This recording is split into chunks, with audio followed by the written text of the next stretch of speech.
Most people do not fall behind all at once. They fall behind quietly, through small payments, small delays, small compromises, and small decisions that looked harmless at the time. A balance that was supposed to be paid off next month stays a little longer. A grocery trip goes on a credit card because the checking account is tight. A car repair arrives at the worst possible moment. An insurance bill comes due right after the utility bill. Nothing collapses. No one sees it from the outside. The house still looks the same. The car is still in the driveway. The bills are still being paid, and that is what makes this problem so easy to miss. The biggest debt problem in America does not always look like a crisis. It can look like a normal middle-class life. A mortgage payment, a car payment, a few cards in the wallet. A household that works hard, pays on time, and tries to keep everything moving.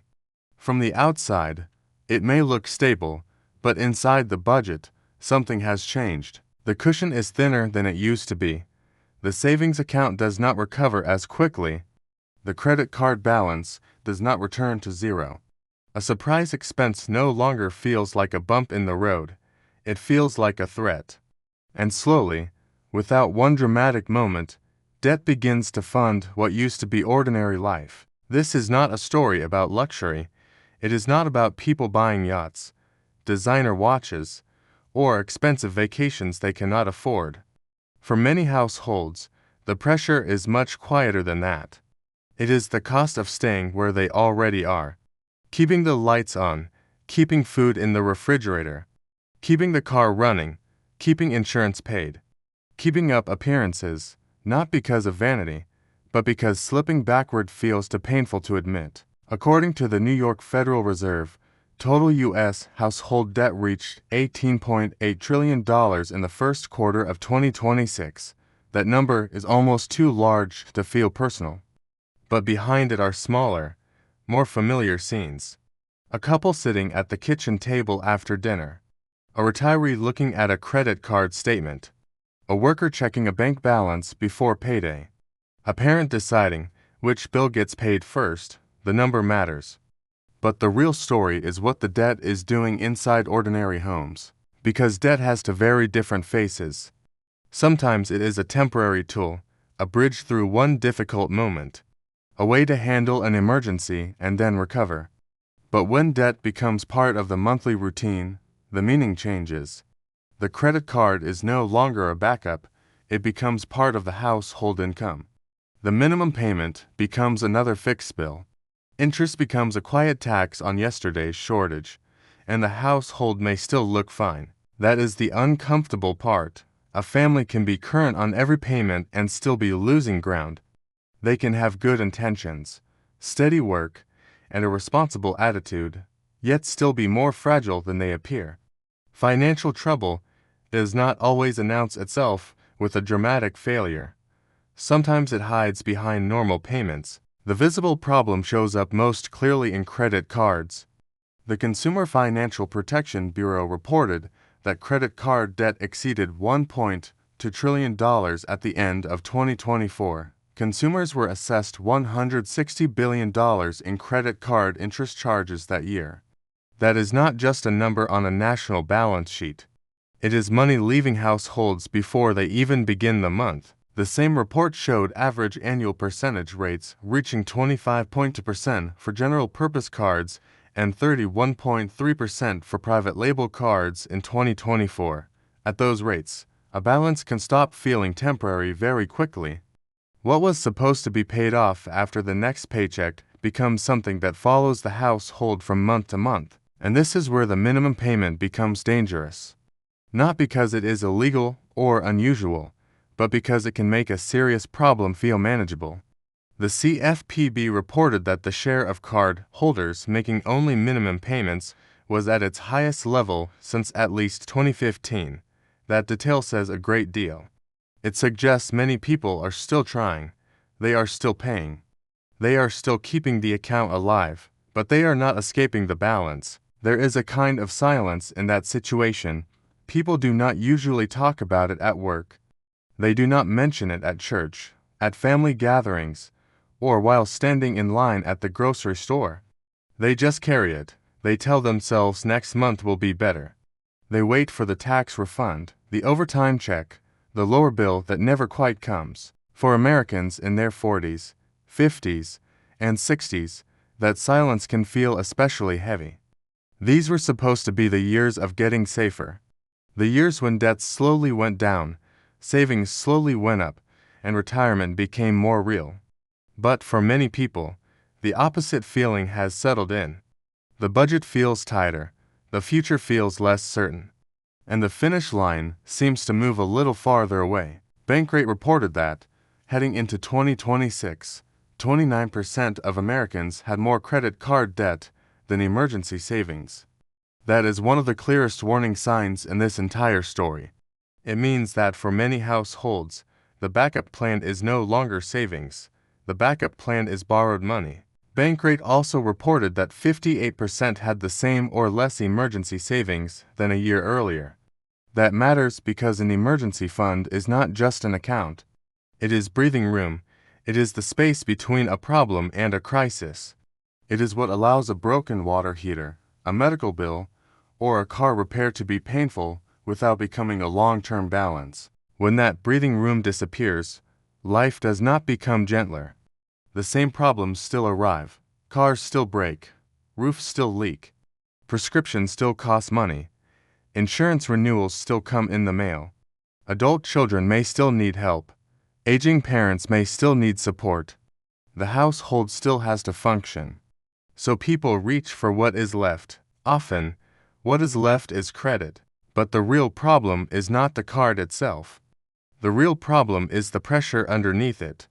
Debt is often the symptom, not the cause. The cause is the accumulation of ordinary costs that no longer feel ordinary: food, energy, gasoline, electricity, housing, insurance, medical care, transportation. Each bill may be explainable on its own. Together, they can change the entire shape of a household budget. The Bureau of Labor Statistics reported that in May 2026, the Consumer Price Index rose 4.2% over 12 months.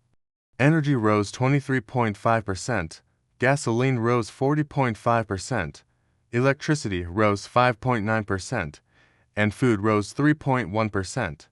These are official categories, but for families they are not categories. They are the gas pump, the power bill, the grocery receipt, the refrigerator, the drive to work, and the monthly fear of what will cost more next. At the same time, the Census Bureau reported that median U.S. household income in 2024 was $83,730, not statistically different from 2023. Not every household lives the same story. But that comparison helps explain why so many people feel squeezed. When income feels flat and essential costs keep pressing upward, the gap does not disappear. It gets filled somehow. Some fill it by cutting back. Some delay repairs. Some work longer hours. Some stop saving. Some borrow. Many do a little of all of it. And this is where the trap begins to look normal. At first, debt feels like control. It covers the bill. It avoids embarrassment. It keeps the account current. It keeps the car on the road. It allows the family to get through the week. And sometimes that is all a person can do. But if the same pressure returns next month, the same solution is needed again. Then again, the balance grows quietly. The interest grows quietly. The payment grows quietly. And eventually, the household is not just borrowing because something went wrong. It is borrowing because the previous borrowing made this month harder. That is how debt can begin to replace savings. Not in one decision, but in a pattern. A household can earn a middle-class income and still be vulnerable. It can own a home and still feel cash poor. It can have retirement accounts and still use credit cards to survive a bad month. It can look responsible and still be one bill away from deeper stress. The trap is not always poverty. Sometimes, the trap is appearing comfortable. That appearance can be costly. It can keep people from admitting how tight things really are. It can keep them from talking to a spouse honestly. It can keep them from noticing that every month now depends on the next paycheck arriving perfectly on time. It can make financial pressure feel like a private failure, even when the data shows that many households are carrying the same burden. And over time, this pressure begins to touch retirement. The Federal Reserve's 2025 report on economic well-being found that only 35% of non-retirees thought their retirement savings plan was on track. That number carries a quiet fear inside it, because if retirement already feels uncertain, debt can make it feel even more distant. The Federal Reserve also reported that 8% of non-retired adults had tapped retirement savings in the prior 12 months. That does not mean every decision was wrong. Life is complicated, and people make choices under pressure. But it does show how money meant for the future can become money used to survive the present. For older Americans, debt does not always disappear when work ends. Transamerica reported in 2025 that 41% of retirees were paying off debt, including 28% paying credit card debt. That matters because retirement often reduces flexibility. A worker may have some ability to look for more hours or additional income. A retiree living on a fixed income may have fewer places to turn. AARP reported in 2025 that among older adults with credit card debt, 37% said they had more card debt than a year earlier, and 87% said unexpected expenses contributed to their debt. That one detail is important. It pushes back against the simple idea that debt is always about carelessness. For many older adults, the trigger is not reckless spending. It is an expense they did not see coming, and life is full of expenses people do not see coming. Picture a couple in their early 50s. They both work.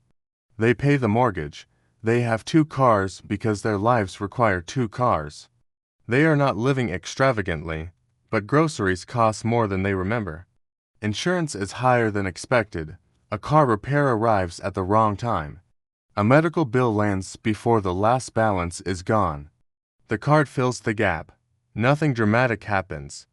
No one misses a payment, but the balance stays. Or picture a 61-year-old who thought the next few years would be about preparing for retirement. Then the house needs repairs, a family member needs help. Medical costs interrupt the plan. Retirement contributions slow down, credit card balances rise.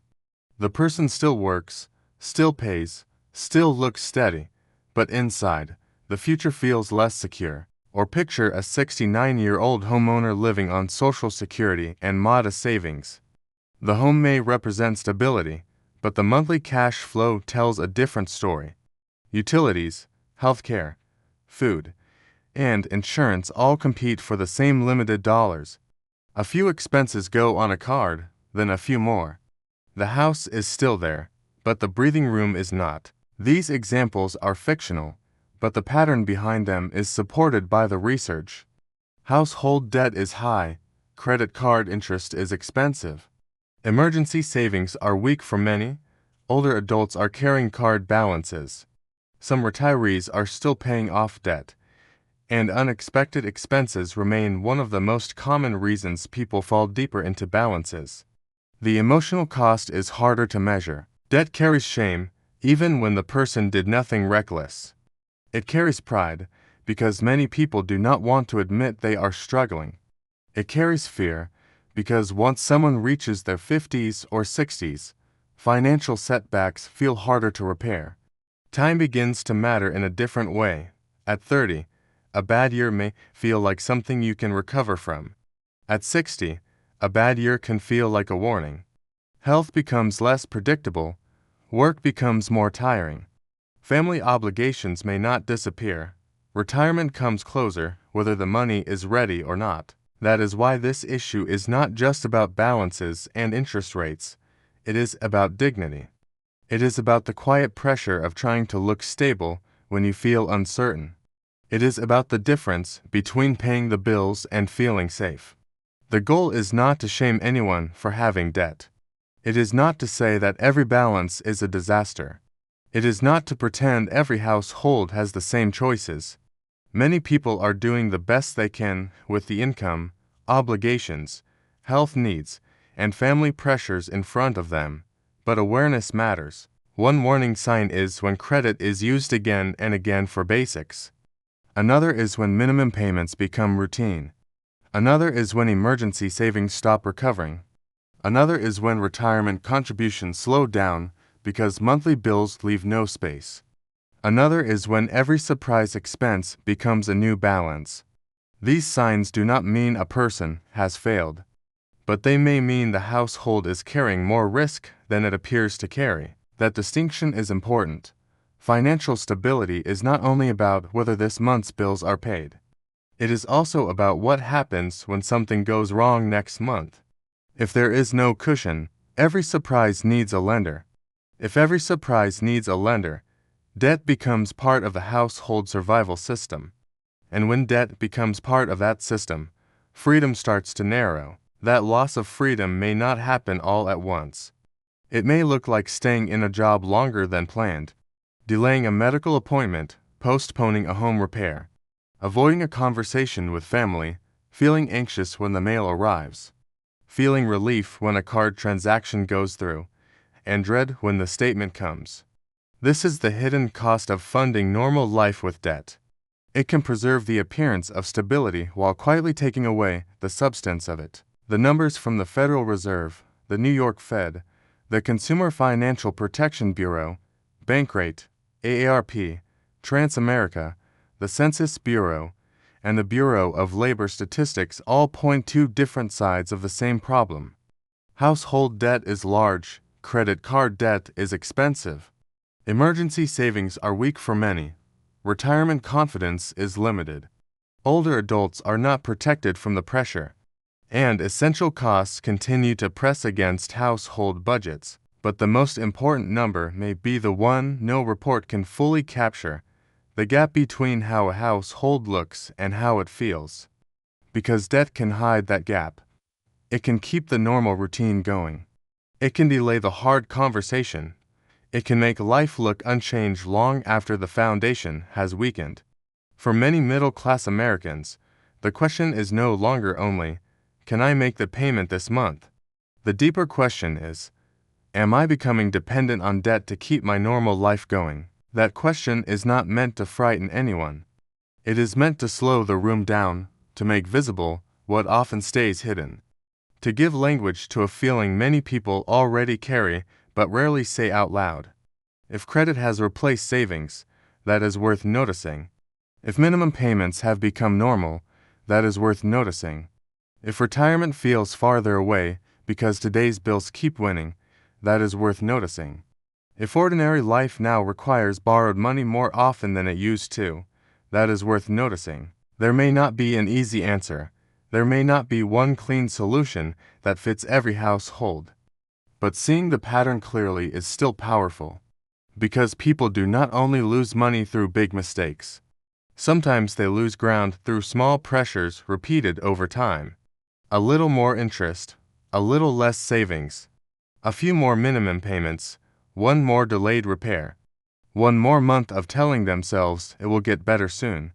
And then one day, the life that looks stable from the outside feels fragile on the inside. The middle-class debt problem does not always arrive with a warning siren. Sometimes it arrives quietly, folded into ordinary bills, ordinary purchases, ordinary emergencies, and ordinary pride.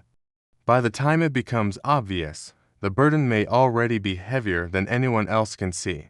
That is why the quiet warning matters, not to create panic, not to judge, but to remind people that looking stable and being secure are always the same thing. And sometimes, the first step toward protecting the future is simply admitting what the present is really costing.